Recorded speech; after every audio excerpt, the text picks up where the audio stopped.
Who's got my leads? Build a list, okay? You look, we have now defined a contact. You got some math. And if you really want to protect yourself in the math class, what you want to do is 10x the math that you figured out. You understand? If it's 10,000, figure out how to make 100,000. Then you're guaranteed goal. Then you're guaranteed to take care. Then you're guaranteed to be somebody that's special in your community. A guy told me the other day, he's like, I don't need to be special. I said, that's because you're selfish. He's like, what?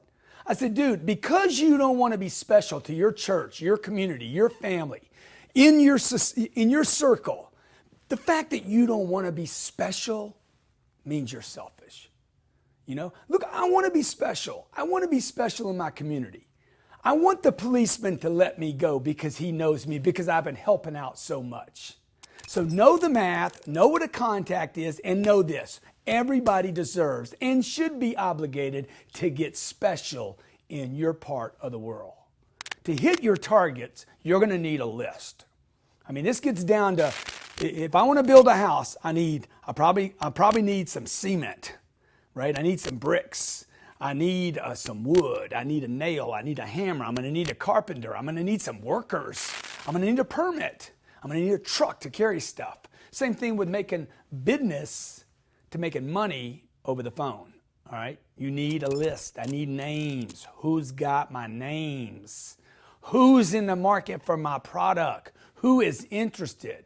The organization of your list will determine, I'm talking about how you organize a list, will determine how many calls you get through, who you're going to call, how to contact them, the speed at which you can contact them, and how good your call's going to be. How much I can go through LinkedIn, okay? LinkedIn. Use LinkedIn as fodder, as information, as leads. Go through and find out things about people without spending too much time in research, so that I'm not just spending time in call reluctance. For those of you who spend so much time on LinkedIn, going through, look, sooner or later, I just got to pick up the phone and call the guy. I don't need to know everything about the cat, okay? Where do you start, okay? Where do you start? There's so many places to start today. Google search, LinkedIn, Facebook, Twitter, your files at your company. You just bought a company that's 25 years old. They got 25 years of files. Where are you going to start? You know, the problem is most people never start. Most people just never start. And then when they do start, they bypass, they jump, leapfrog over the easy people.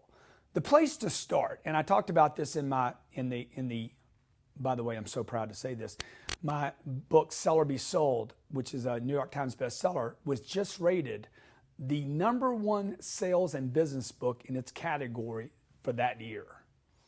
Sell or Be Sold talked about selling to your power base, okay? Everybody's got a power base. Friends, family, neighbors, people that beat you up, people that educated you in school, people in your community, a policeman or fireman if you know them, somebody at church, your power base, people you already know and do business with, people you were at with your last job. That's your power base. You'd want to start with them. That's a list. Cold calls. Oh, I don't want to impose on my friends.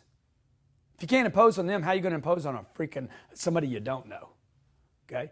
If you are not willing to impose your ideas, your product, your service on people that you know and love and care about, then you're selling the wrong product.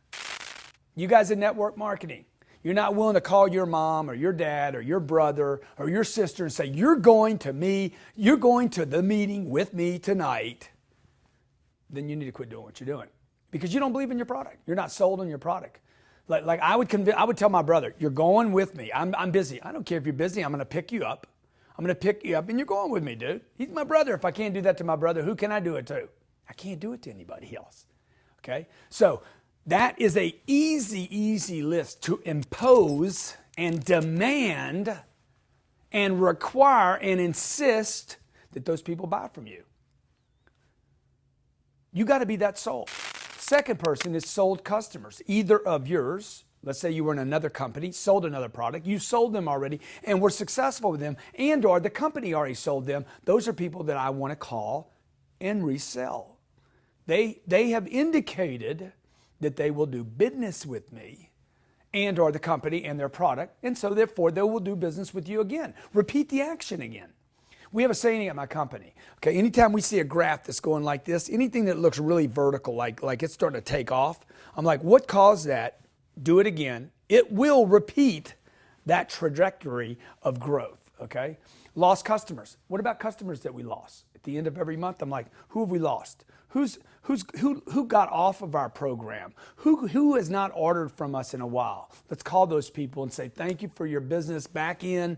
I want to hook you up right now. Orphan customers of the company, people that have bought from the company before, that's a great list. Unsold customers, people that we didn't sell this month, last month, the month before. Google, I talked about. LinkedIn. I could buy a list. I could go to US Data Core, Sales Genie, Go Leads. I mean, there's an endless number of lists that I could actually, I could pay the cake. Pay the cake, pay the maker. Hey, give me the list. I mean, I don't like that idea. I don't love the idea of buying a list. I like the idea of collaborating with other people that do things similar and we trade names. I like that idea. Look, for marketing on the internet, you can build a list by providing content. I could offer a webinar. I could provide ebooks, white paper, case studies, free reports. I could do video on YouTube. You know, our biggest source of traffic today is YouTube because I just put a lot of video content out on the YouTuber. How about streams? Okay, how about streams? How about Periscope and Meerkat and Blab streams or Facebook mentions? Okay, like I streamed something this morning. I did 12,000 people. 12,000 people in a stream and said, look, if you want more information on what I'm shooting here today, send me your email or send me your phone number. Okay, or put it in the comments below and I'll call you. So I'm always activating lists. If I'm a business owner, what am I always looking for? Customers? No, not first. First thing I'm looking for is talent. I'm always out looking for talent. Second thing I'm looking for is customers. Everywhere I go to look for two things, talent and customers. I'm always building my list, right? I come off the road from a convention, I give my business cards, put those in the file. Okay, good notes on them. Who are they? How can we thank them? Let's send them a thank you note. I'm following it up all the time. Is that going to be cold? I go to Vegas and do a conference. I leave, I get some cards. 3 days from now, I'll call them. That's a cold call, folks. That is not a warm call. Call me when you get back to town, Grant. I want to talk to you. That's cold. Always assume that call is cold, even though it appears warm. I'll be talking more about that. Your list should be something that is prized, that is valued, that never leaves your side, that is protected. Your list, how big it is, how complete it is, will determine your ability to hit your targets. Protect that list. Build that list. Grow that list. Okay? And make sure your people do the same.